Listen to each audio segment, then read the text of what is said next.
西那经过那天都该可是个，那我怎么着？然后一他妈的好事情，这个能行吗？这看这干嘛一点的，你给那，根本。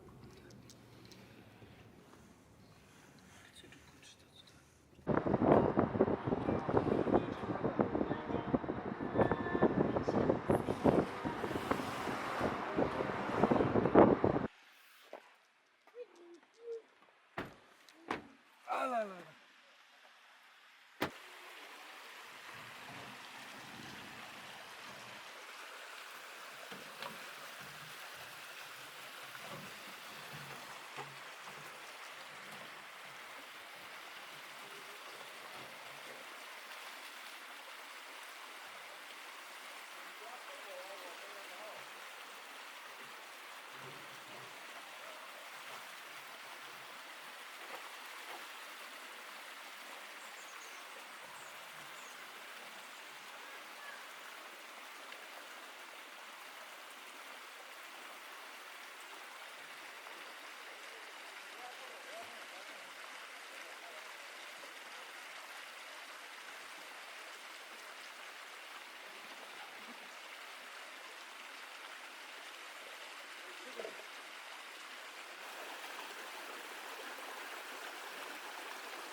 它的机器，这里那个地方呢，下来开始好看。啊。我当时本来是把看的，啊，我当时本来。他找到。我这里玩过呀，这个。好的。一点点玩过。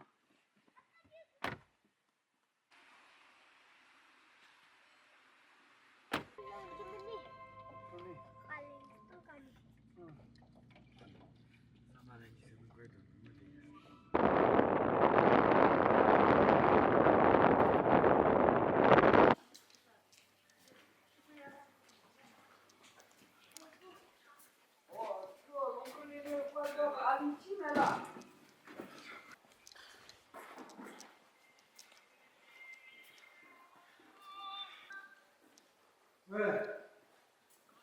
我累。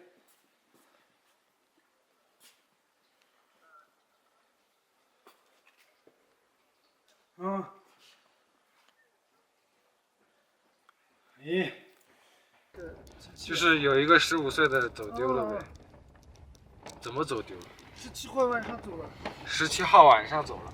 现在22号呗，6天7天过的。反正我们看的话，他在那个我们湖南州的东一个是。洞里。找不到，东是我们现在这个地方。山洞里面找。是东南西北的东。哦，东南西北的东。我们现在东的方向走。就他走丢了，在东边的方向。东边的房子有那个放羊的那个房子，知道吧？啊，放羊。那里有空的多，知道吧？知道。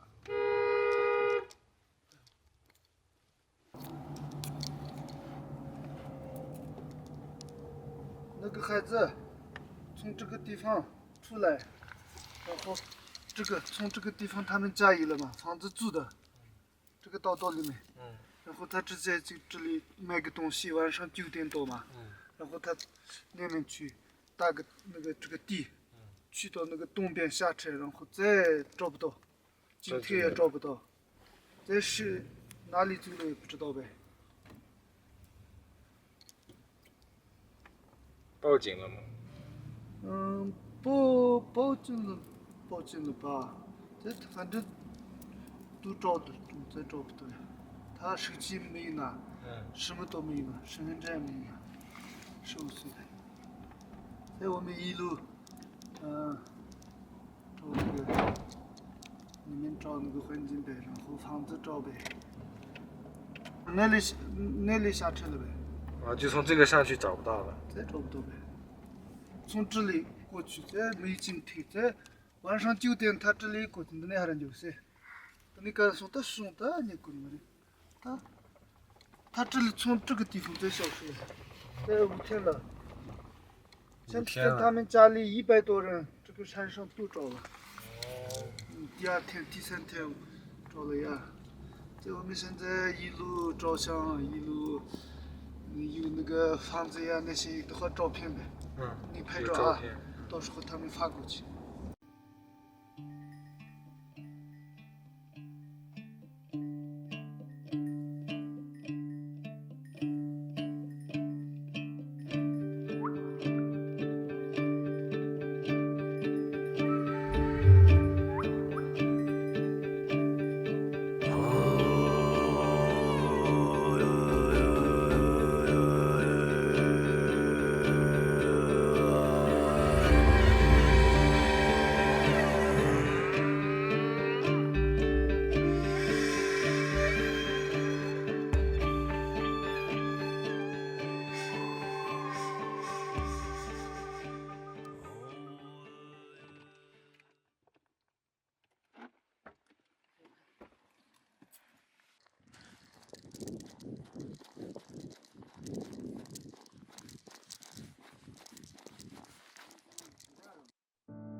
Yam Joma Yegu Jendra Dang Gordang Gazi Zadang Shangam Dang Yegin Sanju Zong Chandra Dendra Goner Daso Enger Kela Dojang So Dabi Di Daso Ganda Nivi Sapshundar Nada Rambo Tabzi Shivat Shedang Jahi Pevaran Zada So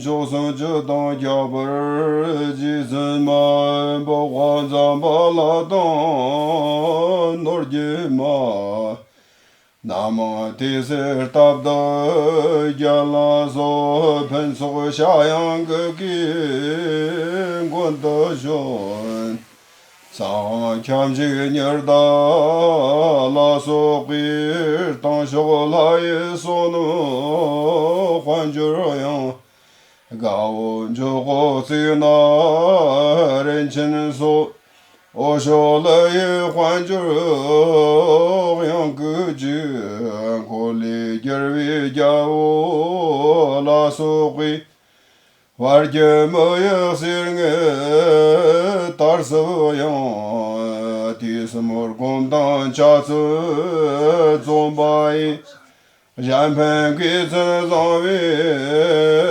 Yang Gujur Jakar Yana Oye La Sokwi Chapshe Kari Natsu Jorvi Yang Damchi Jabdam Mamtana Honjumba Huaden Yerme Nyanto Yang Guju Nirnjo Kudan Tamcho Jankidan Nale La Sur Kanje Shikir Jonin Jekar Tasana Jaridan Narsama Kanto Siki Yang Guju Samjim Chodan Dola Kim Chodan Chedan Tetsu Osho Tongvi Yang Yibjin Nordan Serngala Renchanadan Rentan Chevi Norgi Yang Guju Dorna Hwansan Chojana Sonamunji Chosama Norli Shenlo Chacharaji Dili Yoa Mepar Jawali Ranjana Toni Drapi Yang Guju Shochi Shana Penzo Yang Chana Tamche Terandara Yang La Sho Lama Yedama Somi Tsonamaji Trahi de Larni Cho Charter Hon Batang Soa Mergiv Yevchen Norva Wasam Khan Simchen Reva Konzebi Samban Jebi Shayang Zoe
Dharma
开飞机。水果，习惯了啊，习惯了。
大脚个，我得简单点弄。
放的。往上能不能飞？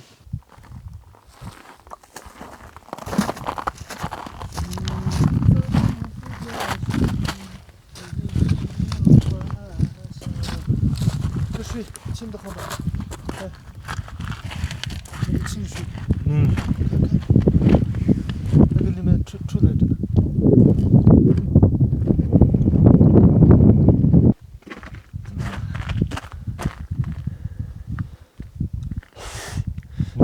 过几天要修。里面装上去了，在这个袋子看见了。去年我这里都是了呗，现在你看冬天过不去，这个没有了，你看上面有路呗，直接可以开过去。现在我们开不上，开的话可是可以吧？这滑的很，什么开的好很多。就这个上面是下一舱第一室呗，休息的地方呗。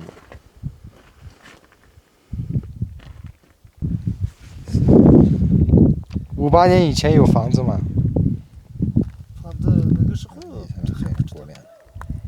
算了。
这个还有90%的电。那个问了吗？可以，等一下我看看啊。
临近又是我们喀苏活佛，从那个80年代开始的就这个开始的，整个那时候开始，现在这个是里面有可能这个长的有长短2面多，那是短的，这是长的。总共有这个3万多的长的经文，已经刻好的已经3万多的长的，短的是1万多的也有。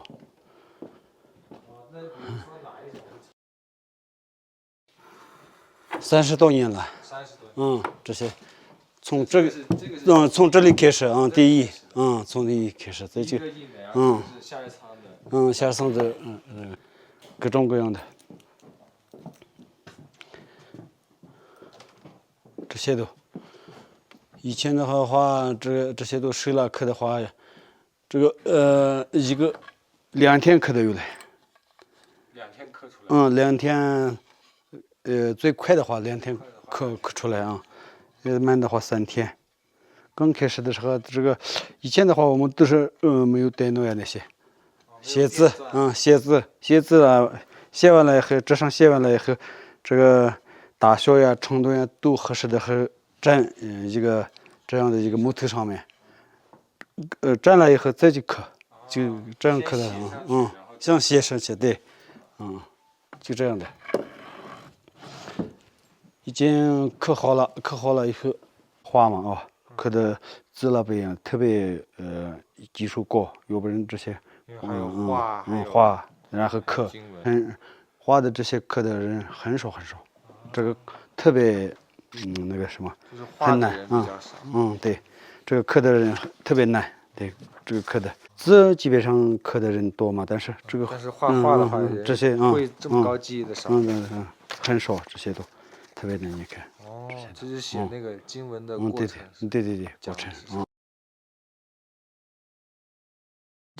经文的名字和书廊这里有了多少，这里多少就这里，比如说对，数字和他的名字，哪个活佛讲的，这是之前活佛讲的，然后这个是第4部，然后是196章。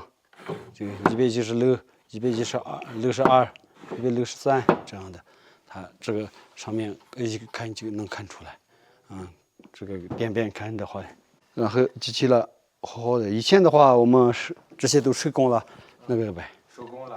现在用机器。现在机器呢，这个，这个是没有磨好，对不对？这个没有磨好。以前的话就这样拆了以后，这个收了这个毛就。这个大小就这个样子，你看，这个比还大的也有，但是这个木头打的以前的话特别难，这个你看接的已经他2个接了，2个接好了。这接的。接的，以前的话打的木头机器没有呗，收了那个的话很难呗，现在的话那个可以，容易这个刻的时候，这个掉下来也不好呗，所以就这个字基本上刻的，有点简单说，比如说他本来就工作就是刻字可以了，但是这种画特别难有技术高的，刻好了以后印好了，就这样的，短的是这些是长的，你看这个，比如说这个。你刻的不好的话，这些不好看。现在这么好看，所以你的技术那么高，这个刻的人，这些都字呗，这些都字的话，那没什么，这个特别细的画的特别细致的，就这样的，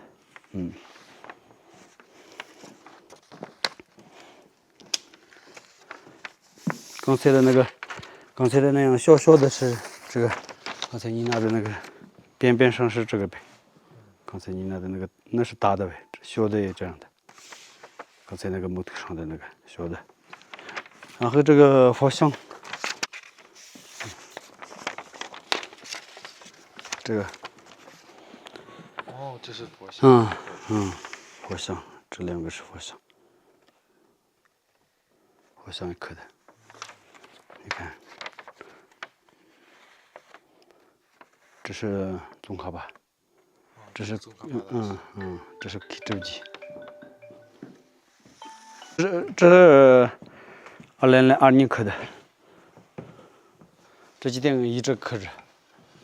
这是去年刚刻着，刻好了以后，这个上面还刷个油，那个我们那个菜油，那个我们吃的那个油。菜油。然后刷一下，然后太阳它晒一晒。晒了以后，那个油进去了，油进去了以后，再就什么时候印的话特别清楚。没有油的话，你这个上面直接抹那个的话，它纸上不出来呀，它的那个印不出来，它的那个墨那个黑墨进去了呗，这个是干干的吧，进去了，它的上面有油的话不进去，就纸上就特别清楚了，好印就这样。这是手工来做的，都是。这是机器。这是机器做的。机器做的是，比如说这个正面的宽呀、长度呀那些，大部分都好一样的。如果这个的话，你看正面有点那么不太那么的，这里你看这里就有点长。这些手工的话，你看这里也就不一样呗。所以都是木铁做的手工，刻的是不用说，都是手工来刻的呗。那现在整个这个藏经阁有多少部经？经文的话，那1000多的数字有了可能。它的那个木头这样数去了，2万多的，长的，它木头上的话有2万多。长的啊，小的不算，小的都是钝的，里面是钝的，这面是钝的。光长的木头刻出来的有2万多。2万多的，是钝的是1万多的。短的是1万多。这些都经文的话就是2000多部。对，这些都你看钝的，这些钝的和长的放，所以这个30年的。30年的成果，以前刻的这些小的就这么，这个最开始手工的。这个他做的这个都是手工的，一看就能看出来，这是不是机器啦？那个木头机器啦不是做的，就手工来做的，这些都，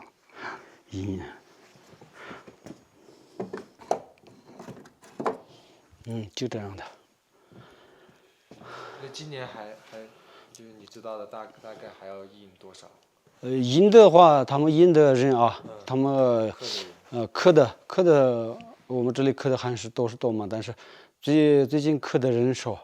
这个以前的话，我们这里华南这面一个村子的话，基本上刻的人多，现在越来越少。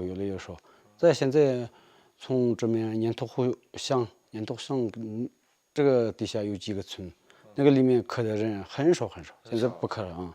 这个一个是特别难不赚钱，所以就一个村子里面有10几个刻的，其他人不刻的，所以就没有效果的人不会刻的，所以就现在年轻人不需要这个，所以这个刻的人很少，很少的。一年最多我们刻的话，一年就现在的话一年7000多。各种各样的，对，这个去年刚刻了，他们拿过来的这些都。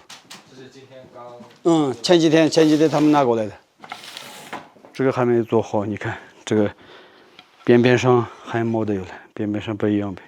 前几天刻的刚拿过来的，就一个人这样刻的话，可能2个月都才这些都能刻完的，就这样的。一个人2个月才能刻。就这样。9个木。对，就这样的。他们以前不一样，以前的话呢一直就刻着，一天就一直刻着。现在的话，其他工作要做，他们其他的慢就。如果1部经的话，一个人大概要刻多久？1部经的那个数字不一样的。就是大概吧。大概的话，这里我们3年的刻的一个。3年1部经。是3年1部经刻的这样的多。现在我们华南这个地下刻的这些手工特别有名，所以就下河那个四川都过来他们打听喀苏活物园的那个刻经的怎么样，他们看这些都手工特别好，所以就他们这里来刻的。所以刻的这个手工的这个也算是非物质文化。对对对，那当然的啊。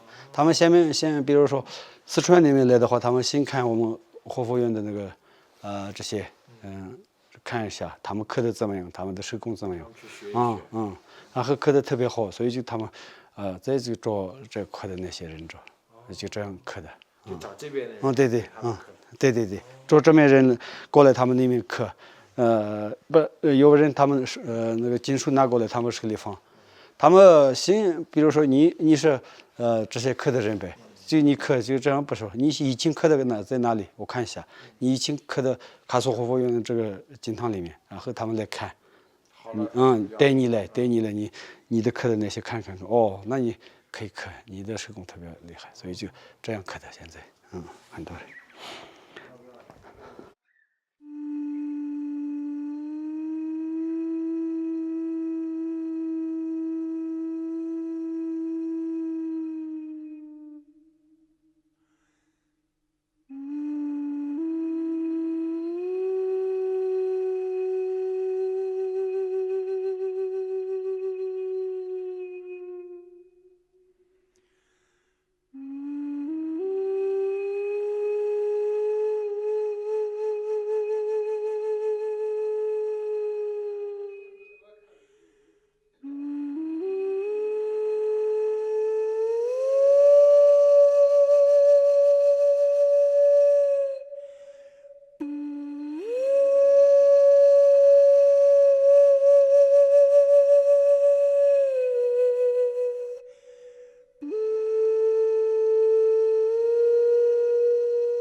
再好了，他的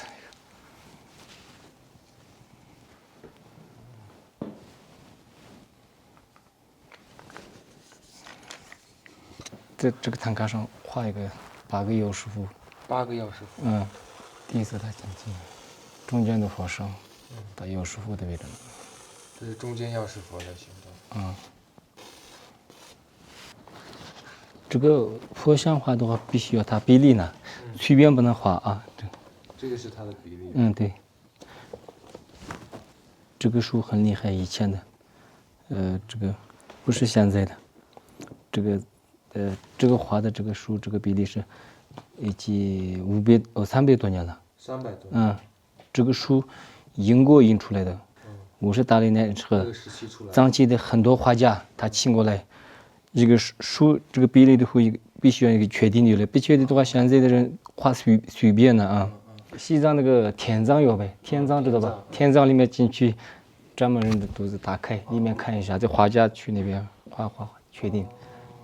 天葬的时候，把人的这个组织打开，对，然后看清楚比例，然后才确定。这个比例，藏传佛教唐卡的佛像的比例和现在那个人的比例一样的，碰的话，一模一样说呢。所有的比例都要严格的按照这个标准来。对标准的。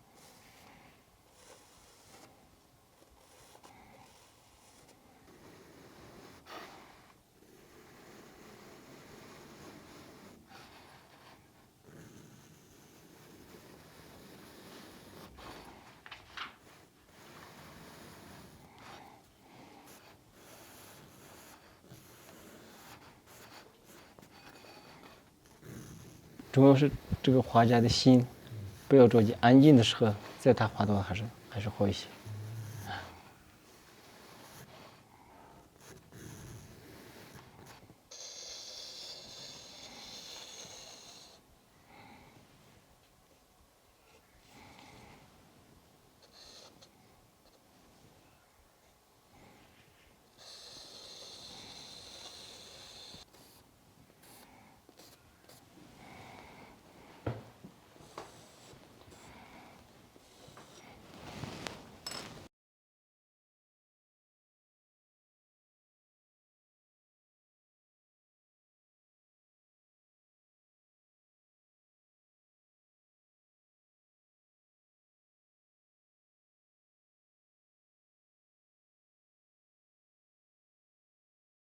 就是唐卡，就这种不是我们同人，其实就是同人最最厉害的艺术吧，唐卡，对，就是最有代表性的。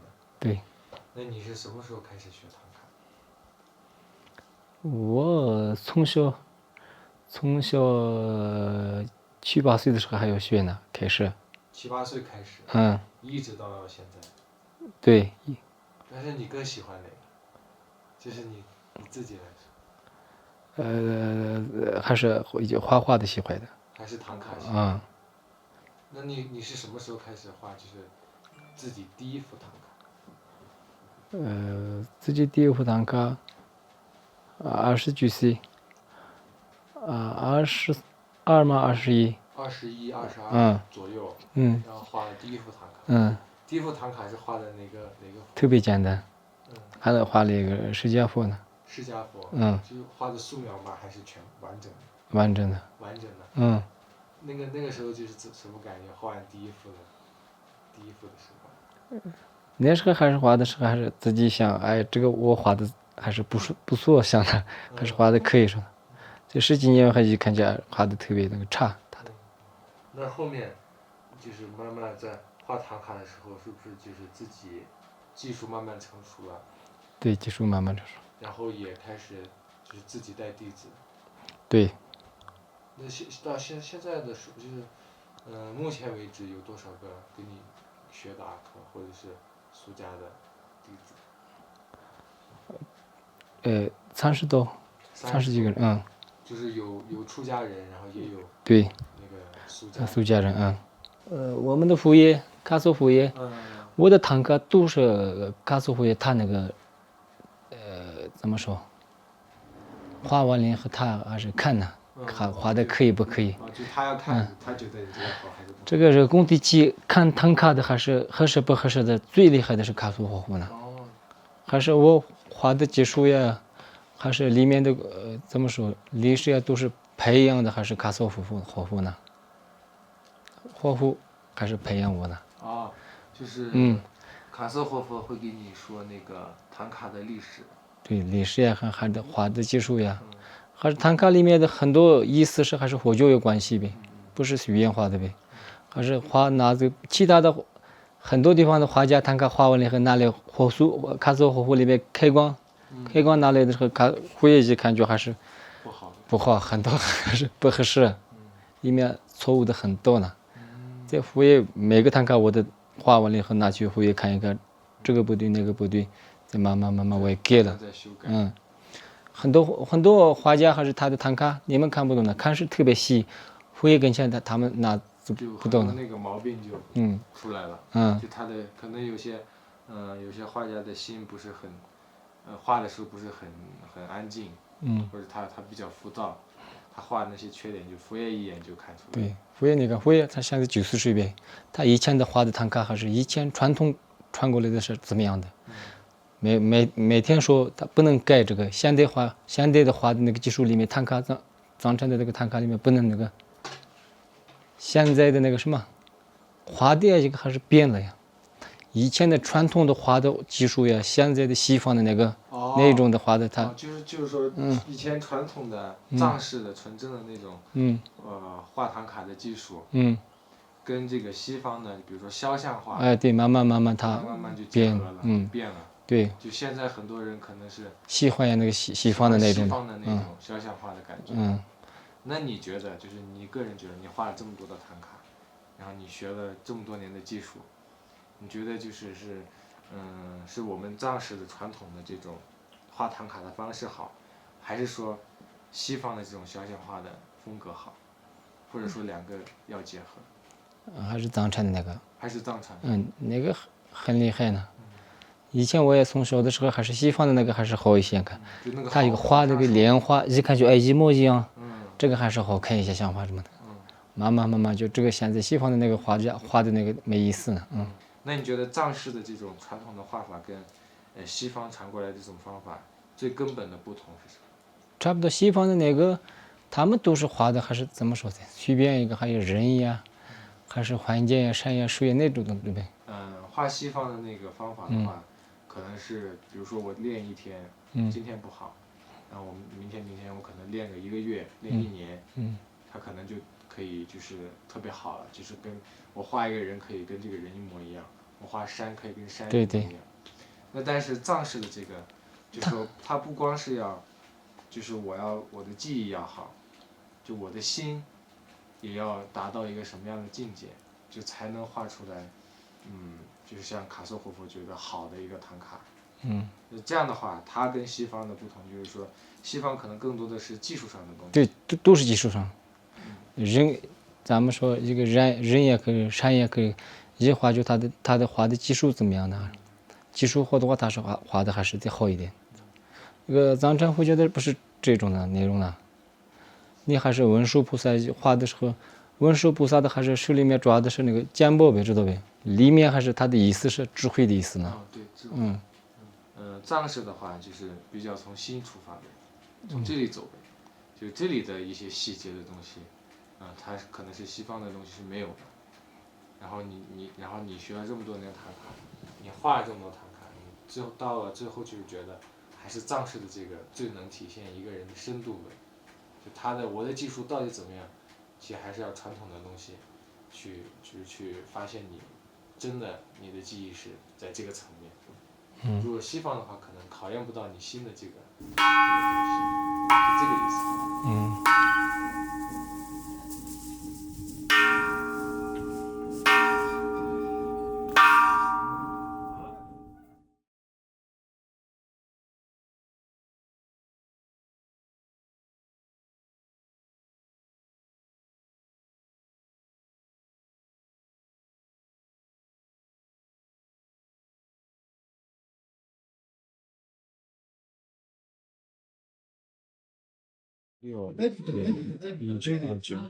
57啊，60了。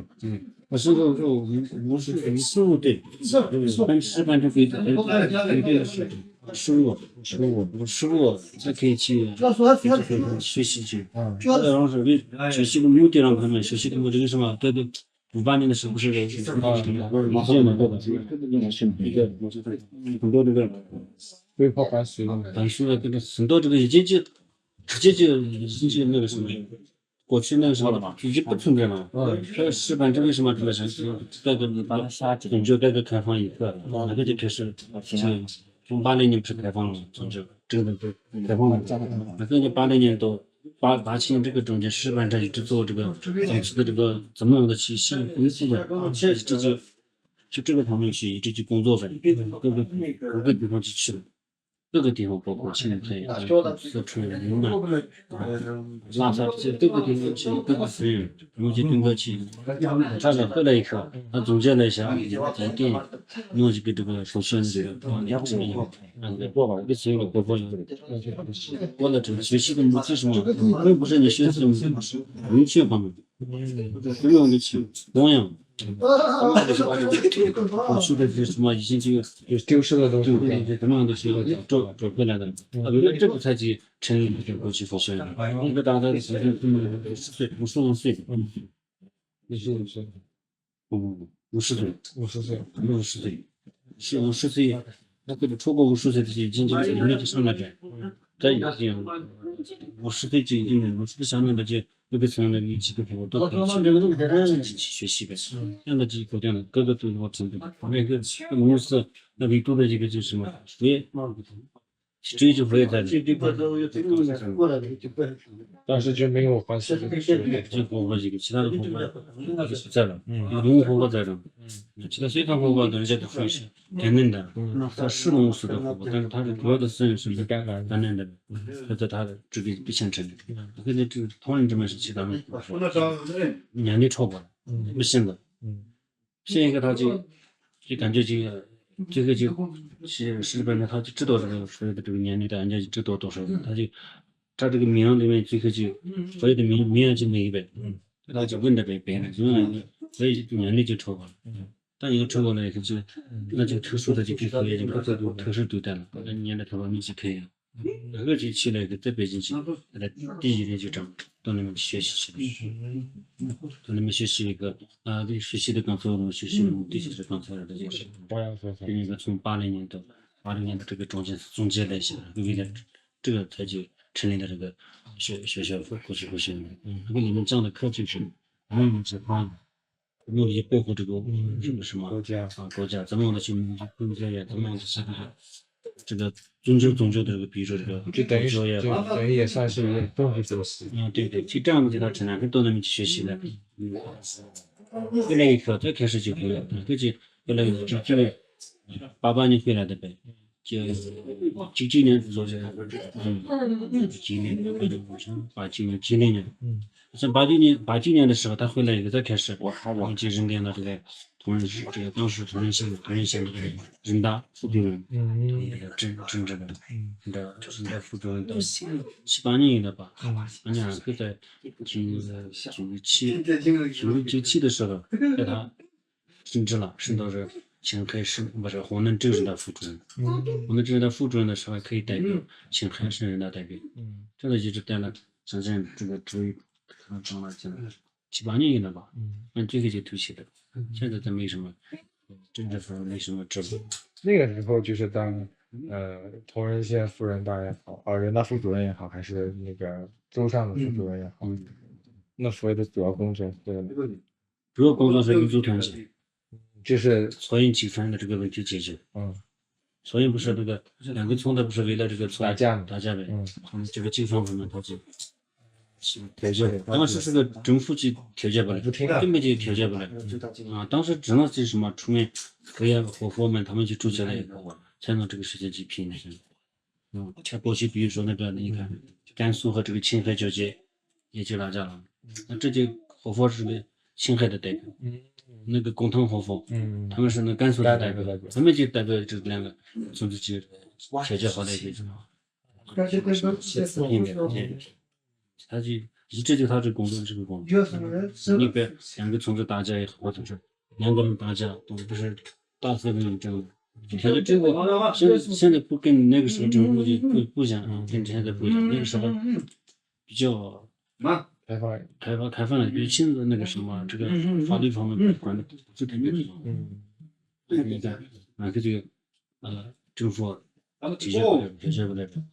也不能让就做非要去调解本身驾驶，调解好了以后，但只要这个和方面去调解的话，根本的事情那个什么，就平息了。为什么？因为那2个人一个家就打出来以后，那就时间长了一个心里这个恨的他一直记着。但是非要面去调解的话，这个痕迹没有了。这个中间你看这个很多这个你看该。怎么处理的全部处理完了，可能啥事都没有。如果按照政府的要求的话，一个人可能就被关进去，这个就关进去。那回来以后，这2家人有多，但是有矛盾越来越多。这样一直他都做的事情是做这个调解的做文件，而且这个专业这个去看人。过去没什么事干的，过去的这个像现在这样的，对吧？过去你就没什么事了，就除非就这个2个村子打仗了，打到这个事，政府也没什么事干，还有什么干的？所以说我也是对这个当地这个政府做贡献的，那确实大，你当地的那个什么领导他们也做不到这个事情，所以就这个贡献最大的，他们公司确实的，民族团结方面也是，这个专业精神方面也是，这很多那个什么，佛爷的贡献真的是最大的。就是那佛爷这个发生的时候，就是什么都平反了以后，然后不是一砖一瓦就把龙武寺建起来了。对，反正这个就建立了大概17年了，17年中那回来过一次可能。哦，中间还回来过，好像回来过一次。为那个待了17年。那后面就是佛爷一个人，就是召集大家，然后要建这个寺院的，这可能就建了多少？在他从80年改革开放了嘛，开放以后从80年到建到97年，17年，17年，建立了待了17年，重新建了17年，97年他就等于是退休了，他刚改革，他是80年开始改革这个修复呗，寺院这些都，那个把了一直就修复到90年代，90年在龙武寺，当时那个其他的活佛，整个龙武寺他们就大家都商量，还可以去给佛爷，你一定要当这个龙武寺的这个金刚法台，因为当他们也看出了佛爷的这个势力比较大嘛，还可以佛爷来就这个当这个金刚法台，对吧？那就可以换上，就给龙武寺的建筑方面也就佛爷。更大的有这个势力呗。第二个可以供师傅们的这个僧人们的这个是饮食，所以可以解决了他们的。这样相当于两个他们把佛爷去请过来了，就当这弄这个金刚法台当。那个刚开始的时候佛爷答应3年，后来就慢慢就调节，那个后来一个当了5年，一个当了7年，7年以后他就退了以后就龙武活佛开始就当这个金刚法台。那这个金刚法台的主要意思是什么？主要意思的话，它是等于是这个夏尔层活佛下来他的位置也是嘛，就第二个。就是他是代表夏尔层活佛，就下一层活佛下来的第二个。第二个。他是代表夏尔层活佛。夏尔层活佛不在龙武寺的时候，他那时候我都做这个法台了。那个法台他还小外，这个他还这个实力也不够这些各方面的，那就佛爷说，而且可以代表是下层。就等于像是以前的皇帝一样，年纪小，然后兼国师的这个感觉。对，就这个意思。对吧？然后那就这个寺院大概修了17年。佛爷是他亲自去审视的法纲，自己又修了17年。你看这个寺院的这个消费，比如说为了这个寺院的事情，比如出去这个引导呀，或者是送什么东西啊，这样的话，所以自己的东西拿过去以后，就是替龙武寺给他们给钱，比如说我们出去办个事，车这个不是有加油嘛，出去有住宿呗，还有吃饭呗，所以不是佛爷自己拿的钱，给支持，吃的时候不是他去别人去，不说龙武寺的施工会的。主任也说什么？反正这一切里面，拜访领导，除了司机还有没人在这对了，全部的所有的这个收费，我们去的目的是给他龙武寺怎么去建筑呀？这样好的，那真的是我们去正的话去建个领导的话，没有去是不是一些地方都有政府有批准的。这样的话，这个老师上的这个消费呀，全部是自己出的，所以除了不想和天马，包括到现在为止一样的，比如说龙武寺就可以代表整个龙武寺的，比如说公用的很，比如公司他们现在一人个的，很多东西，所以现在都肯定没事，全部要去给龙武寺，还有该所有的来电的。等出来那个车费啊，住宿，比如说是他们去佛爷的来着，他们去来之前佛爷的话，那佛爷他们来什么的路上的住宿，包括晚上住的话住宿吃的，他们就捐到给到我。那就到现在为止，到现在为止这个东西。就我就说，就从现在为止，这个龙武寺这个规模，是到现在今年为止吧，如果跟58年以前比。应该恢复超过一半，一半不止，一半不止。就是其实跟58年前的那个全貌相差不是很远。这都够。反正就是三分钟是几口数，三分钟就还没行。对。你就现在还在进行。还在进，但是现在就属于年龄段了，下次活过年龄段了。现在是从2000年开始吧，2000年开始在下次活过年龄段了，他把这个农事的这个制度呀各方面都完全把他亲自接手是吗？这个锻炼的，亲自接手做事情。好，我们就到这儿了。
这个主要是依靠第一个是自己的心呐，自己的心呐一定要能种这一个心呐也比较要善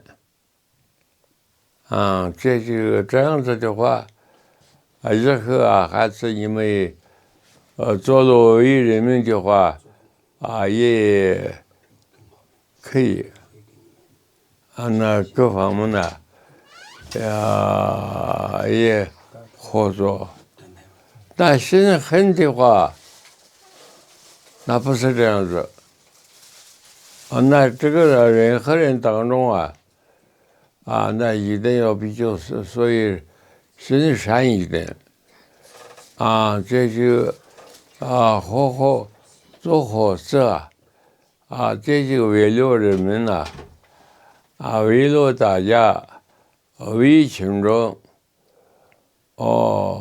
为人民这是第一个这你们家里有老年人有的话一定要老年人好好伺候好好伺候好好再去照顾他们老年人一定要你们好好伺候这个上面呢老年人你们经常别人好老年人不好那不行一定要你们家里有老年人的话那好好伺候好好照顾这是第一个这一个你们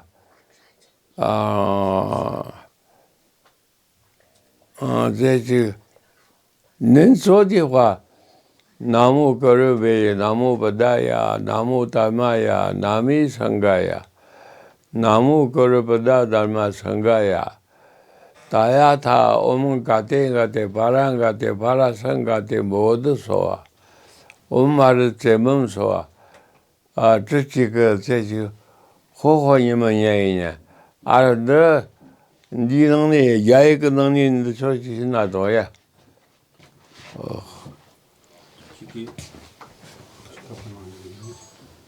哎呀。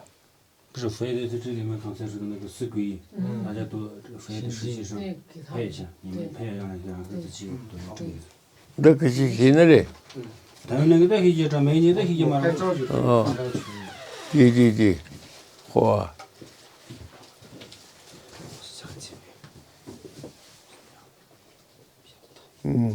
你这样子的话，那今后你们今天我们离开这里啊。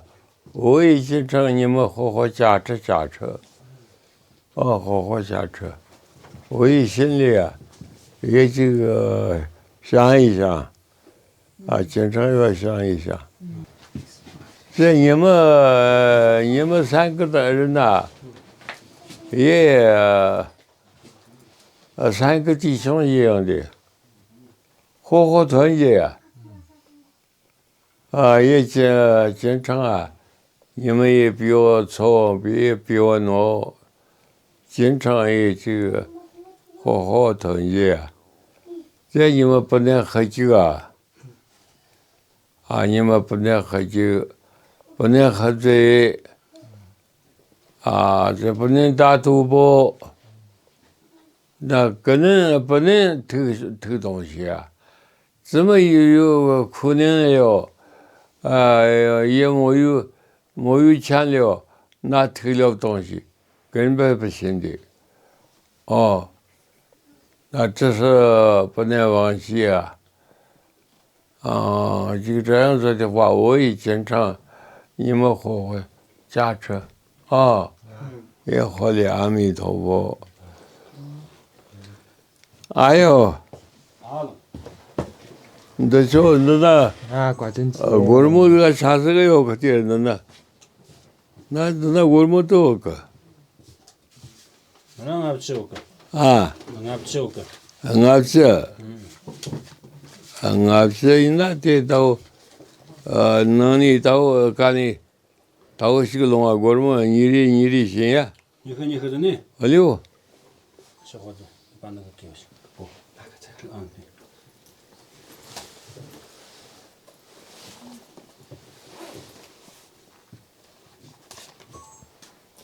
咱们那城市是那种两百里单的。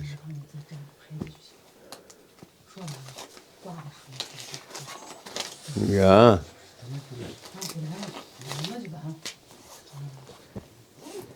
干了个老实活。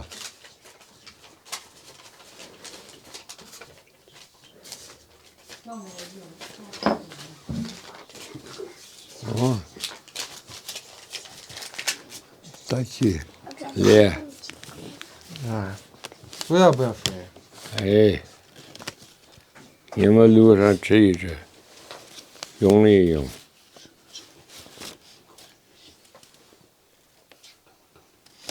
来，这是哪些？这个可以。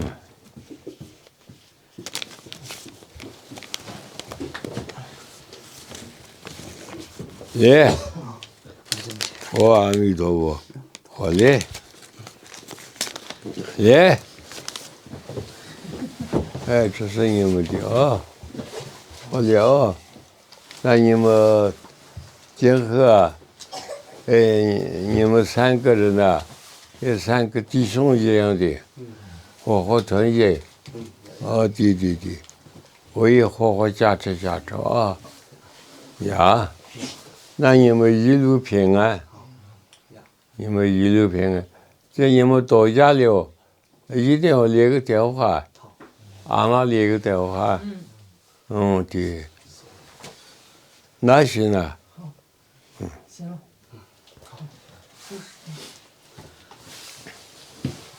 呀。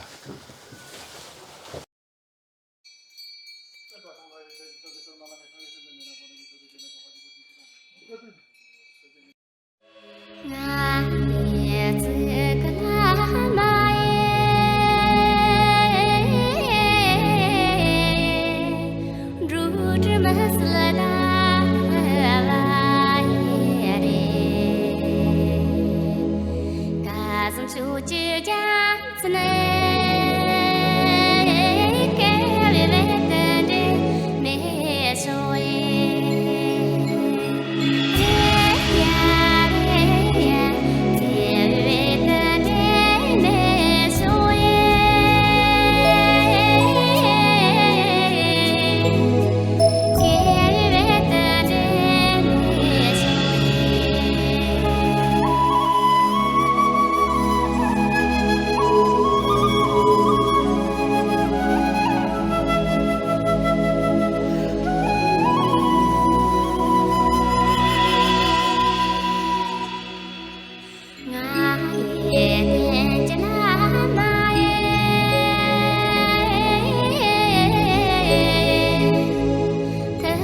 中途其实非常的坎坷。首先是订好机票之后呢，当天晚上得知我们的这个航班有航变，然后可能导致我在上海中转的这个航班是没办法赶上的。但是就是经过协调之后，能够在这个19号这一天，通过2趟转机，第2趟转机中间有1趟的经停，然后一共是花了大概是15个小时左右的时间才到达了西宁。但是非常荣幸，就是能够参与到这一次的闭市拍摄，然后看到了一些不一样的藏族人民的生活，还有就是认识到了一些不一样的藏族人民，比如说我们的赛博僧人，譬如说我们的非常有威望的活佛，然后以及我们一个调皮的赛博小孩，然后这是让我们非常又爱又恨的一个小朋友。讲什么啊？讲你的感受。比如说，来这里的感受。来这里感受这个东西必须消失，这是我的感受。为什么呢？它不应该存在，因为它老是搞破坏。坏了。那你看，当场录到它搞破坏，看到没有？归功于谭导的非常好的这个劳逸结合。对，就所以我们工作非常的养生。更深层次的去了解安都地区的藏族文化是怎么样的，大传佛教的一些精髓是怎么样的。然后我也希望这部片子能够带给大家一个不一样的世界观吧，就是不只是有钱，或者是不只是物质条件的这样的一个满足，那更多的是精神上的一个富裕和富足，这是我觉得非常重要的一点。然后我也希望大家能够感受到，在藏族地区，他们拥有一个非常不同的生活理念和生活体系。我也希望大家能够在这部片子里得到一些安慰。当然了，如果有特别专业的人士看了我们这部片子，那也欢迎你们给我们指正一些错误。然后谢谢大家，扎西德勒，希望大家生活都顺顺利利。对，最重要的是要有福气吧。是的。